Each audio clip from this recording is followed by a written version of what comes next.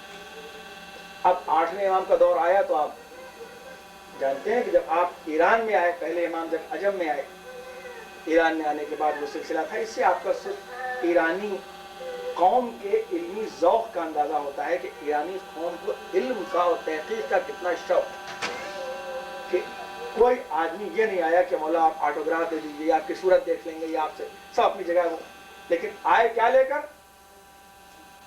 اتنے بڑے بڑے بادشاہ ایران کے اندر آئے، لیکن کبھی یہ نہیں ملتا کہ اس کا اتنا استقبال ہوا ہو۔ اجانے کتنی شخصیتیں ایران میں آئیں، ان کسی کا اتنا استقبال نہیں ہوا۔ یہ ایک امام کہ جو ایسی زندگی گزار رہے تھے کہ جس میں کوئی دنیاوی شان و شوکت نہیں تھی، اور اس طریقے سے امام ایسے آدمی کے لیے بڑے بڑے ایرانی عمراء اور علماء کا قلم اور کاغذ لے کر آنا اس بات کا ثبوت ہے کہ اس قوم میں ہمیشہ تحقیق کا ذوق رہا ہے اور رہے گا اور ہے۔ تو تحقیق کا آپ کیا پوچھ رہے ہیں؟ آپ کوئی اپنے جد کی حدیث بیان کیجیے، اور جو کر رہے ہیں آپ اپنے جد کی کوئی حدیث بیان کیجیے، تو اس وقت 20,000 بعض روایتیں مطابق اس کو زیادہ بھی ہے، لیکن 20,000 تو متفق ہے کہ 20,000 قلم کاغذ لوگ لے کر آئے تھے، یہ بتا رہے تھے کہ ہم آپ کے جد کے صحابیوں جیسے نہیں ہیں کہ انہوں نے قلم کاغذ مانگا تو ان کو نہیں دیا گیا، ہم تو وہ ہیں کہ ہم پہلے سے قلم کاغذ لے کے آئے، اور جو کہ آپ نے کہا تھی دیکھو لا الہ الا اللہ، اس نے پوری حدیث کہا نا کہ آپ نے وہاں تک بیان کیا اللہ تک، لا الہ الا اللہ ہمارا قلعہ ہے، اور جو اس میں داخل ہو گیا اس نے امان پائی، تو ہم نے فرمایا، پھر لوگوں نے کہا اور بیان کیے، تو آپ نے کہا لیکن بشرطھا و شروطھا، کہ اس کے شرط اور شرائط بھی ہیں۔ یہ حدیث غالباً سلسلۃ الذھب ہے، غالباً اس لیے حدیث 40 قسمیں ہوتی ہیں نا اس میں، اور اگر حدیث الذھب میں تواتر ضرور ہے اس کے اندر، بہر تو یہ پورا ہے۔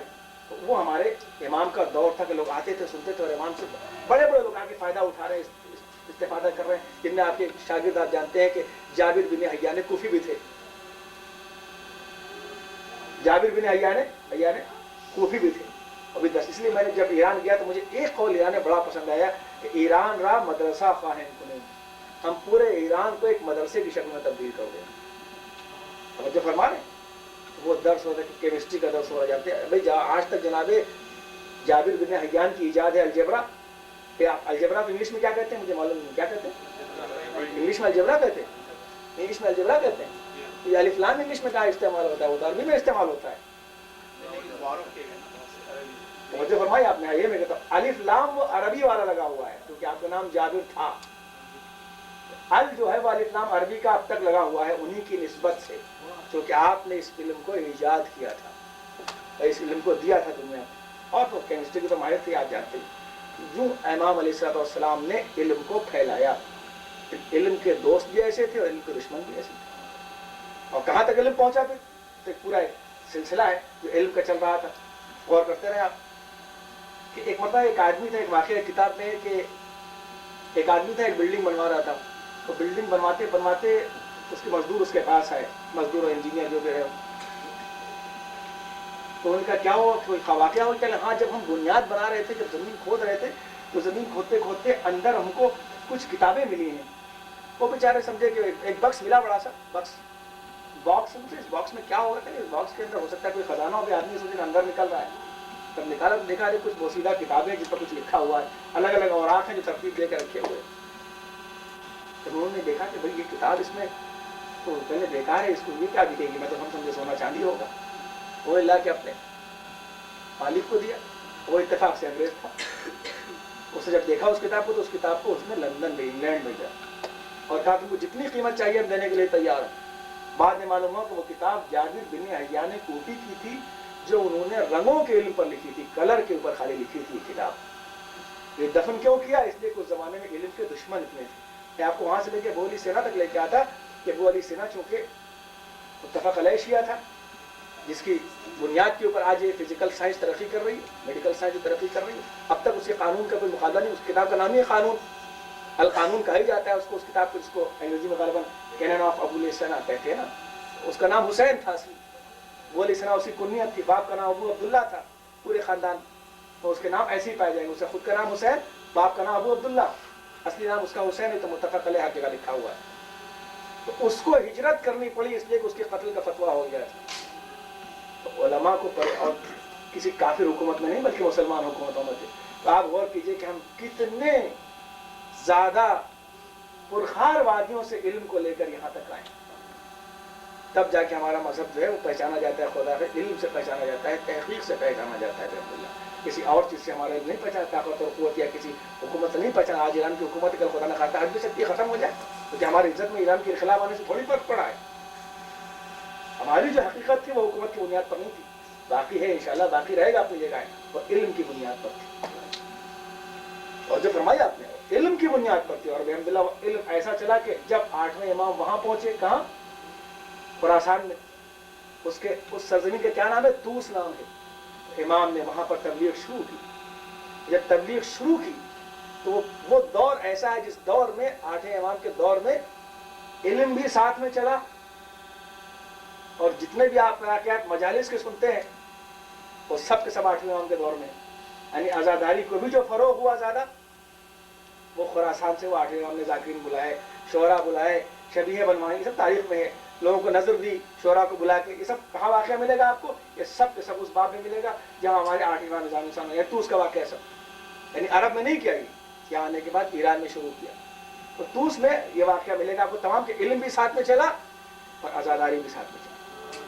پورے کے پورا 8ویں امام کا واقعہ پورا ہے نا کہ آپ نے سیاہ لباس پہنا، پورے چپچا لباس پہنوایا، ذاکروں کو بلوایا، شعراء کو بلوایا، لوگوں کو جو شعراء ہے ان کو نظر دیا. یہ سب کے سب واقعات جو ہے زیادہ تر آپ کو وہی ملیں گے جو 8ویں امام نے وہاں آنے کے بعد سلسلہ شروع کیا طوس کے اندر. اور جب علم اور عزاداری ساتھ ساتھ چلی تو کوئی نجف میں رہنے والے نے کوئی مدرسہ نہیں کھولا ایسا غیبت کے بعد. کسی عرب میں رہنے والوں نے کوئی بڑا مدرسہ نہیں کھولا جیسے شیعت دنیا میں پھیلی ہو. شیعت دیکھی کہاں جا رہی؟ 8ویں امام کے بعد کا دور امام زمانہ آپ کی نظر میں. پھر اسی طوس سے ایک ایسا عالم پیدا ہوا آج سے 1100 سال پہلے جسے شیخ طوسی کہا جاتا ہے. اس نجف میں جا کے ایسا مدرسہ کھولا جو آج تک شیعوں کی بنیاد بن گئے. 1100 سال ہو گئے. یعنی شیخ طوسی سے لے کر اور کہاں تک؟ کسی عالم کا نام لیجیے آپ، آغا سستانی تک. اسے جب آغا خوئی علیہ الرحمہ سے لوگ کہا کرتے تھے آپ نے جان بچا کے چلے جائیے، ضرورت کیا ہے آپ کو یہاں رہنے کی؟ تو آغا خوئی یہ جواب دیا کرتے تھے کہ کیا تم نے خوئی کو بزدل سمجھ لیا ہے کہ وہ مدرسہ کہ جس کو شیخ طوسی نے قائم کیا تھا آج سے 1100 سال پہلے غیبت کے بعد، تو تم چاہتے ہو کہ تاریخ یہ لکھے کہ 1100 سال تک جو طوسی کا مدرسہ چل رہا تھا ڈر کے مارے خوئی اسے بند کر کے چلے گئے؟ اس لیے میں علم کو باقی رکھوں گا چاہے میری جان چلی جائے. اب عبداللہ سستانی صاحب کی شکل میں آج بھی وہ مدرسہ باقی ہے. اور وہاں کے علماء ہیں، بشیر صاحب ہے، سستانی صاحب ہے، اور دیگر علماء ہیں. آغا صدر ہے، دوسرے صدر محمد صدر ہے، آغا حکیم کے اولادیں ہیں، ان کے خاندان کے لوگ ہیں. الحمدللہ کسی نہ کسی طریقے سے علم کو بچا کے چل رہے ہیں. اور جو فرما رہے یہ ہمارا علم کا مرکز تھا جو ہمیشہ ہمیشہ وہاں چلا. تو یہ عزاداری کی برکت تھی کہ طوس سے ایک ایسا عالم نکلا جس نے جا کے وہاں ایسا مدرسہ کھولا جو 1100 سال تک. اور ایسے ویسے شیخ طوسی عالم نہیں ہے. سن لیجیے ایک فقرہ میں ان کی شان میں کہہ دوں خالی کیونکہ علم کی بات ہو رہی ہے. شیخ طوسی کے لیے ایک ہی فقرہ کافی ہے کہ جب کوئی مسئلہ قرآن اور حدیث میں نہیں ملتا، سن لیجیے آپ، جب کوئی مسئلہ قرآن اور حدیث میں نہیں ملتا تو شیخ طوسی کیا دیکھا جاتا ہے. اور اگر شیخ طوسی نے لکھا ہے تو قرآن اور حدیث میں ملے چاہے نہ ملے اسے ایکسیپٹ کر لیا جاتا ہے. کہ ہماری نظر کوتا ہو سکتی ہے لیکن شیخ طوسی غلط نہیں لے سکتی. ہوگا ضرور، ہو سکتا ہے کہ ہماری نظر نہ پہنچے. یہ منزل تھی شیخ طوسی کی. ہر علم پر لکھا ہے، خالی فقہ میں ہر علم پہ لکھا. بادشاہ نے ایک بار ذلیل کرنے کے لیے بلایا آپ کو اپنے دربار کے اندر، اور شیخ طوسی کو اس نے پتہ لگا لیا پورا کہ شیخ طوسی نے کون کون سی کتابیں کس کس موضوع پر لکھی ہیں. سب کتاب کے اوپر پتہ لگا لیا. اب کہنے بادشاہ کے جا رہے وقت برباد ہوگا، راستے میں کیا ہوگا. اپنے شاگرد سے کہا لے لو ایک کتاب، راستے میں بھی لکھ لیں گے. اس نے کہا آپ نے سارے موضوع پر کتاب لکھی ہے، علم حیات یا علم نحو پر کہا، اب تک آپ نے اس موضوع پر کتاب نہیں لکھی. شیخ طوسی سے بادشاہ کہہ رہا ہے. بادشاہ اور عمرا کا ہمیشہ یہ طریقہ رہا ہے کہ وہ چاہتے ہیں کہ علماء کو ذلیل کر دے.